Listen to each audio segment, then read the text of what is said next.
Hello there, this video is going to be about the newly released Laowa 8-15mm f2.8 full frame lens. So I have used this lens already for a bunch of weeks. Laowa was kind enough to send it over. I shot a bunch of landscapes with it. I tested it for Astrophotography. I have lots of stuff to talk about. So let's dive right into it. Let's go.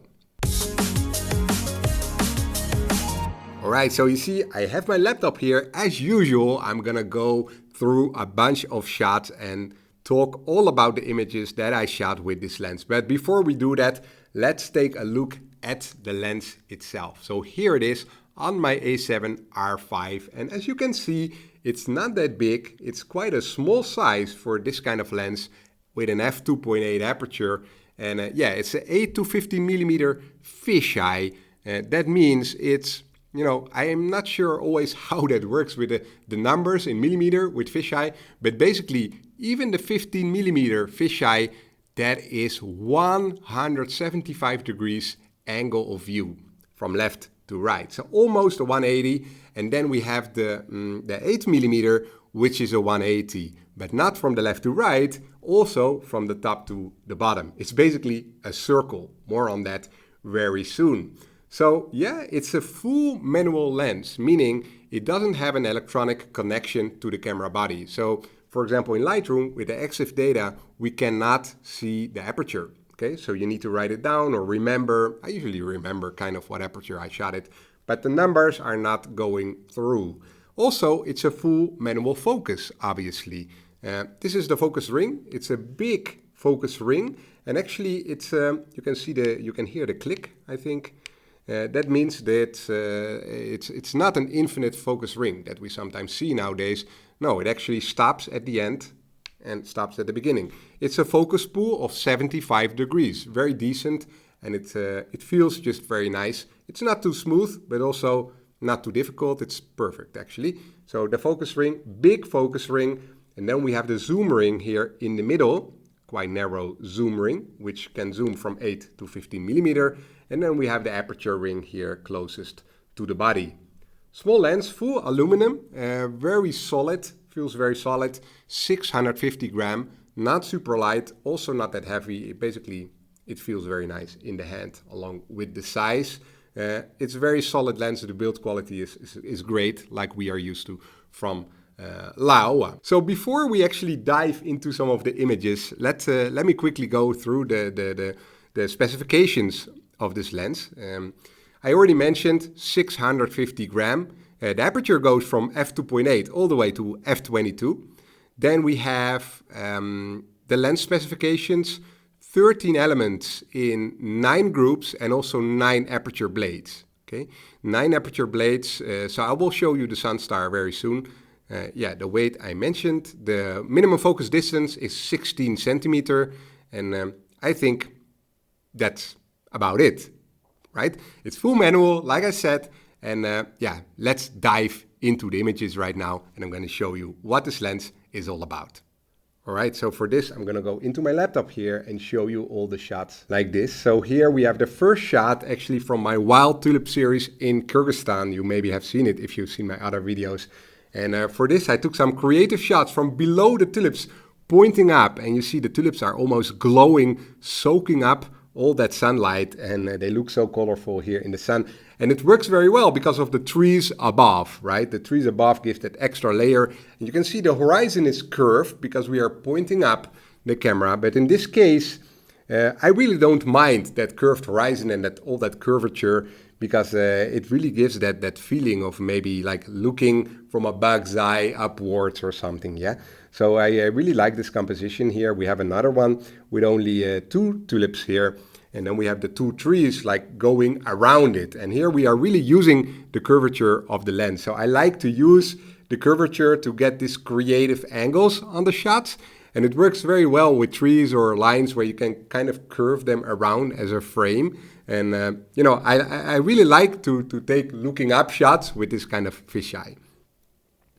Then here we have a shot also very nice with these 2 tulips and the trees above, and it looks like we are looking in the jungle basically, and we have that Sunstar here that is touching the edge of the tree here. You can kind of see how that looks with the 9 aperture. You can kind of see the Sunstar looks decent, but I'm going to show you some more shots very soon. But first, I want to show you the 8mm. So those were shots with 15mm, so zoomed all the way out, 175 degrees. And this is shot with the 8mm. So this is how that looks, right? A circle, so you get black around it. And yeah, everything kind of fits in there and kind of curves around like a ball. And you see here how wide the shot is compared to, you know, the normal one. So here we have the normal shot, and look at the curved one. How big, like that, you can see the entire tree and also the entire bottom. So on the left and the right, there's a little bit more, but especially on top to bottom, there's so much more stuff to see here. It's very cool. And, you know, this is how you can use that lens, getting creative shots. And, you know, force yourself to use something like that, you get some very interesting results. It's actually a lot of fun to play with. Yeah, I can see this being some picture in a book, or, you know, use it in a photo series to get something different. But yeah, actually, I really enjoy also this feature of this lens. So, okay, let's go to the Sunstar. Like I said before, here we have some shots of the Sunstar when it's touching the edges of the flower. This is, by the way, with f14. The previous shots that you saw were also with f14. And you can see here it's touching that flower, peeking through, and then it's a little bit, you know, touching it a little bit less, and here it's completely free. So this is how it looks. You know, this is how that Sunstar looks between different shots. So you can judge for yourself if you like it or not. For me, it's, you know, it's nothing amazing, but it's also not ugly or anything. So I would perfectly be fine to use this in my shot, the sun, basically. Yeah, so it's entirely up to you. Then let's continue with some trees in the Netherlands. A few weeks ago here, I think it was, let me see, 12th of May here, with the blossoming wild garlic here in the Netherlands. And we call it daslook in the Netherlands, English wild garlic. And this is actually one of my favorite shots with this lens. So look how beautiful like this composition is with this lens. Everything that is going on, those two trees that are going like curving through the you know, how to say, like curving around each other basically.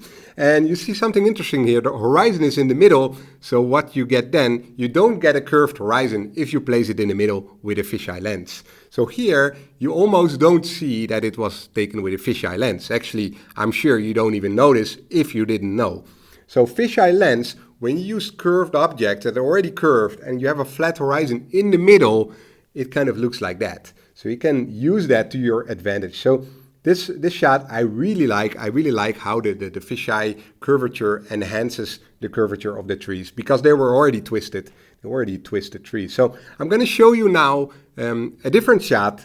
Well, the same shot a few years ago with my 12-24 Sony at 14mm. So that's this shot. Let's check the information here. At 14mm horizontal, exact same composition, horizontal, but look at the difference in angle of view. So this is 14mm, and I can frame only the bottom part basically. And with the 15mm fisheye, look at that.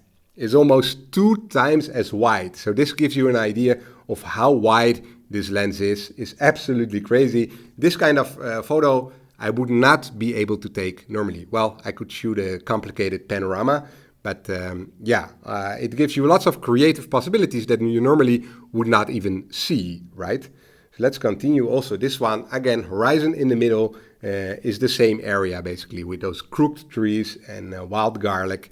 And you see, it's a really nice effect, actually. Then here, a little bit further in the forest, but here it was not the crooked trees. I used this tree in the foreground as well. And here you start to see what happens with this lens. The curvature, it looks like you're shooting a panorama, actually, in just one picture. So here, also we see here the trees, the straight trees. These are straight trees, but they are curved now. You really see the curvature now in those trees. And the interesting thing is that you can actually correct that. So there are tools to correct it, and this is called defishing. Actually, I have a video about it on my channel. Defishing, and with defishing, you can correct all the curved lines. You lose a little bit of resolution in the corner, but it still works absolutely great. So let me show you how that works. So one click, defish, and look how it looks here. So it looks perfectly straight now, all the trees. Now back and forth. Of course, I did some more editing. I removed that little house on the left, but you can kind of see how that works, right? So all the trees are straight, losing a little bit of resolution in the corners, but that's definitely a way to shoot super wide with the fisheye and, even get a normal shot out of it, right? So very nice. I used Himai fisheye for that. It was taken over later by Imadio, but it's now continued entirely. The website doesn't even work anymore. So unfortunately, well, it still works on my computer, but you cannot get it anymore. But I did some research, and I think DxO has a defishing tool in it now. Not sure, but definitely, if you have a tool, an easy tool, definitely put it in the comments, because I didn't really know. I still use that very old Himai fisheye. Just one click, defishing it's called. Defishing fisheye lens images. Let's continue to some cityscapes, because cityscapes is also very nice to use a fisheye, especially creative views. So here we have a photo of Amsterdam, the canals in Amsterdam during the blue hour, reflecting here in the canal, and 15 seconds ISO 100, the blue hour. And you see here as well, the buildings are a little bit, the curvature here in the buildings here. And with one click, I can correct them, and it almost looks like, again, we are shooting a panorama in just one shot. Yeah. So let's go back to that original, basically here, and look at that sharpness. So this is a shot at f11. Trust me on that. You cannot see the aperture, but I shot it at f11, and look at the sharpness. Basically, everywhere in this frame is absolutely sharp. The edges, you can see everything is absolutely super sharp. And think this is my A7R5, 61 megapixel, so it performs really good on this lens even. Yeah, so it's a very sharp lens actually. And also the lights. You see the lights are very nice. This is f11, so they get very nice, like kind of stars around them, which is not all the lenses have it, but Laowa lenses usually have that, and it's pretty nice. It's a nice detail, all these little stars around the lights. See the street lights, also a little bit here, but nice stars around the lights, street lights. So let's check another one here. This is a famous view in Amsterdam on the canals, and this, I never shot it like this. So I shot it many times actually, but I never shot it as wide as this. 175 angle of view, and look, I can frame the entire foreground, the bridge name, Abel weet niet brug, the bridge name in the foreground, and even the bikes, which is, a nice detail. Amsterdam has many bikes, and we are framing everything around in this picture. And I also got a boat going through the shot, 20 seconds exposure, ISO 100. I shot it at f11, I think. But I never shot it like that. So just to say, like, this kind of lenses gives you another look at even places that you have been many times, like this one for me. It's very, and I didn't correct the curvature because I kind of like it in the shot. I like how everything is, also that foreground, how that's curved. It looks great to me, so I didn't do anything to that. And now let's see that same shot at 8mm. So here we have it at 8mm, and look at that. We can see even the tripod legs here at the bottom of the frame. Look closely here, the tripod legs, we can see them here. And the entire bike we see, and even the left bike here. Were not many clouds in the sky. If there were many clouds in the sky, this would have been a better photo, because now the sky is just empty. But just to give you an idea how wide that is and what you can do with that, like this ball, it's kind of cool, right?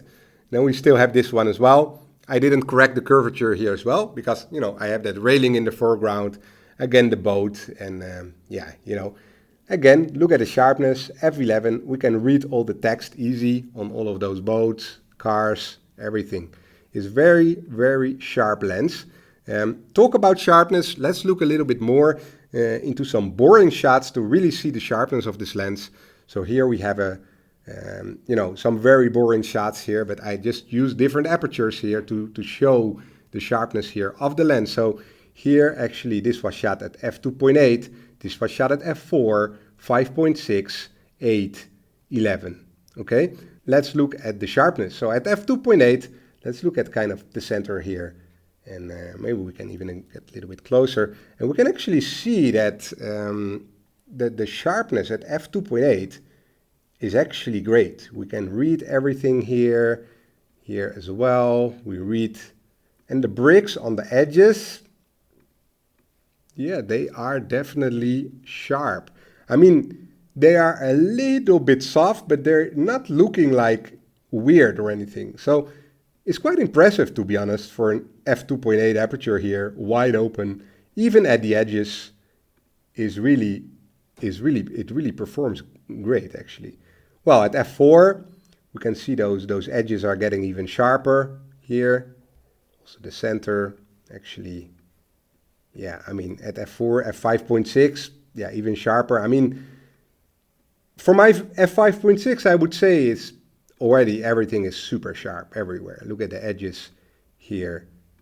Those bricks are super sharp. And keep in mind, this is 61 megapixel. I'm zooming in really a lot. I can zoom in more like that. But everything is very, very sharp. Yeah, and especially like I already showed at the Cityscapes before, like f11. Yeah, I mean, come on. Everything is extremely sharp. So basically, f2.8, let's actually check f2.8 and also here the f11. So look at the difference, also the vignetting. Look at the difference top right, for example. Vignetting here is gone. At f2.8, definitely some vignetting here. And also can we actually check here 2.8 and then here the 11. You definitely see a difference in sharpness. Hope you can see that here in YouTube. But yeah, definitely significant, but still f2.8 perfectly fine to use. And then when we are shooting at f2.8 at 8mm is insane, actually. Everything is super sharp already from f2.8. Even the far edges here is completely sharp at f2.8. Basically, f2.8 at 8mm is super sharp across all the apertures, even from f2.8. So yeah, really good performance, actually. All right, so sharpness is great. Now let's look into something that I'm sure many of you are interested in, the astrophotography capabilities of this lens. Okay, so I've tested it quite a lot regarding that, so I have a lot of things to say about it. So let's go into it. Continuing here to first shot here, this windmill in the Netherlands, and this is a cool shot. I really like the shot. Windmill with the Milky Way. Lots of people, they don't know you can actually shoot the Milky Way in the Netherlands like this. It's stacked exposure. I think it's about 10 shots stacked together with Starry Landscape Stacker. That's a tool for Mac, and in PC you can do it with Sequator. If you want to learn how to do that, I have a course available. My full editing course teaches that. And also my very recent landscape course for Lightroom, actually, out I think now 2 months or something, also teaches how to edit Milky Way shots in Lightroom. But anyway, about the shot, you see the fog was coming in from the left, and this is about 15 minutes before the fog completely rolled in and I couldn't see anything anymore. But the fog was actually blocking a lot of the light pollution, which worked very nicely here. It was quite a dark spot. If you want to shoot the Milky Way quite well, you really have to go to the north of the country, like the north, like Friesland or Groningen province or the Wadden Islands up north. There the skies can be quite dark in the Netherlands. Not as dark as in most places of the world, but dark enough to get a shot like this. It's pretty cool. Anyway, about the shot. So yeah, 10 exposure stacked, nice Milky Way. Let's take a look at one shot, original shot. So here we have one picture. And also notice that in the edited shot, the process shot, I actually pulled down the curvature of the lens.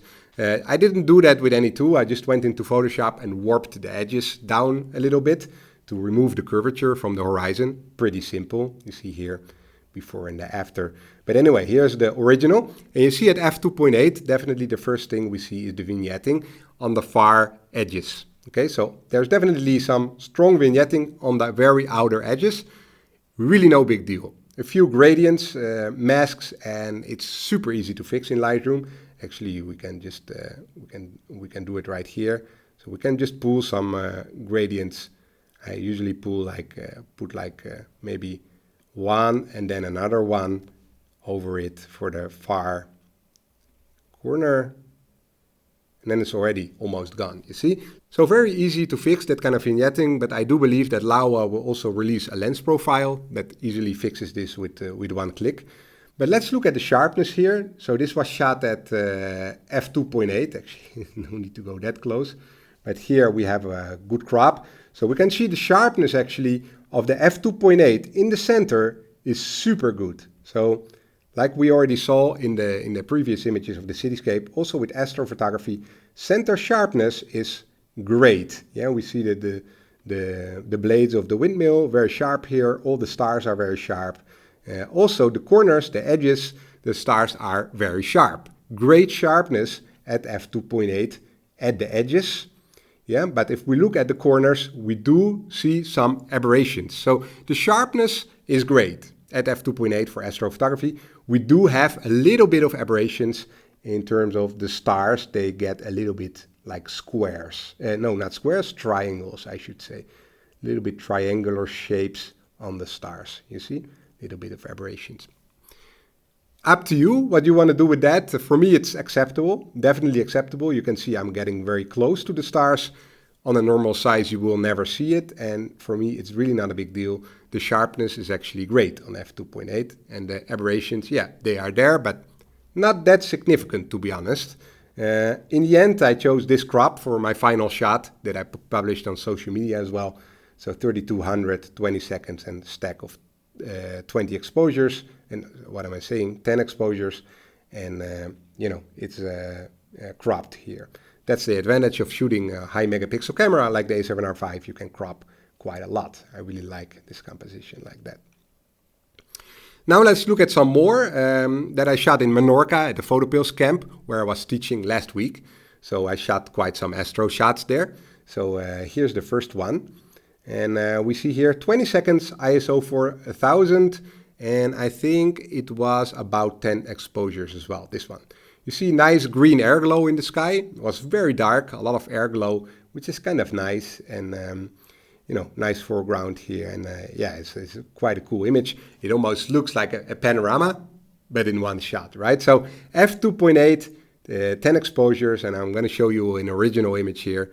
This one, yeah, original, I increased the exposure a little bit so we can actually see a little bit. So this was one of the exposures, the raw file, the original file.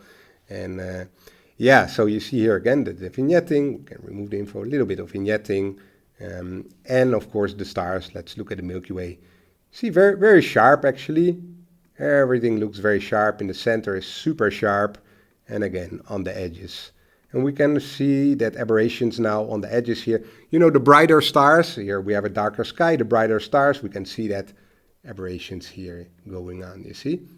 Of course, now I'm really pixel peeping from very far to very close, but it's just to show you what's going on. A little bit of triangular shapes on the stars, on the edges. Again, yeah, in the center is absolutely perfect. And on the edges, we can see a little bit like that on the corners here. And then let's go to the 8mm just for fun and look how crazy it looks to shoot the night sky with that 8mm. So here we see that 180-degree field of view and you see the entire Milky Way. And yeah, it's absolutely crazy actually. Also would be crazy to shoot some time lapses with this view. Here you can see a lot of people standing actually. I was teaching in the field at that night and here were all the people. I quickly took a picture from here. This is one shot. And yeah, at f2.8, at the 8mm is super sharp, like really sharp everywhere on the edges. And there's almost no aberrations, just is super sharp basically everywhere in the frame.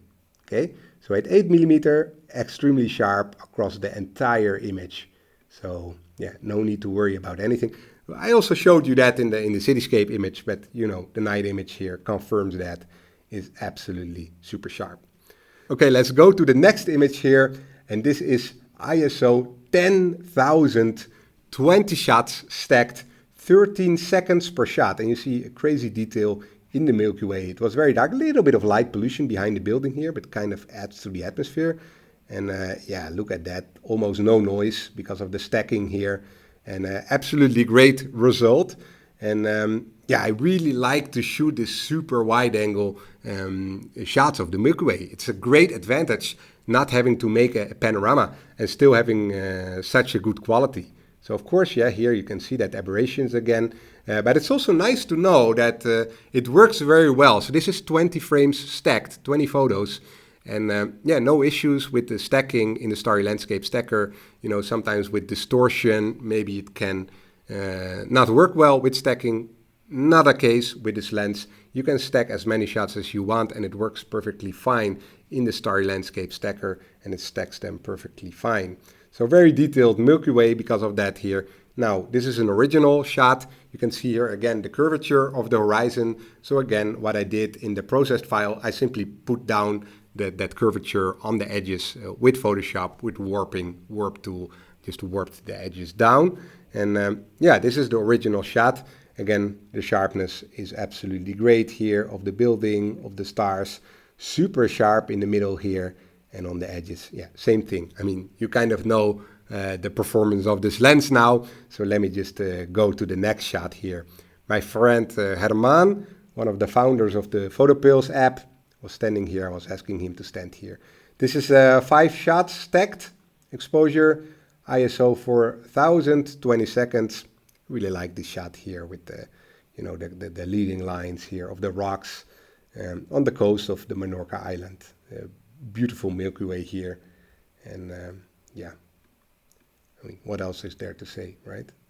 So again, same thing. Yeah, here's the original. You know, I increased the exposure a bit so you can see a little bit better. But the original was quite dark, actually. Well, so I took only 5 shots and pulled out all the detail, no problem. Yeah, this is how that looked. You see again those little bit of triangular shapes at the corners. Here we have Herman. Center super sharp. All in all, for me, is a great performance with this lens, wide open at f2.8. So yeah, that kind of sums up its astrophotography capabilities. I hope you kind of have an idea of what this lens is capable of. I'm very happy with this lens, and I cannot wait to use it on some aurora shots, some crazy aurora show or a meteor shower, you know, maybe some time lapses. Definitely gonna do that with this lens. I really, really look forward to exploring its creative possibilities, but also other stuff like looking down from angles and stuff like that. I think this lens, I think a lot of people are really going to like it. And also, Laowa told me this lens is going to cost about $700 in the US. Maybe a little bit more expensive now with the tariffs, I don't know. In Europe, I think it's going to be about maybe 800 euros or something like that.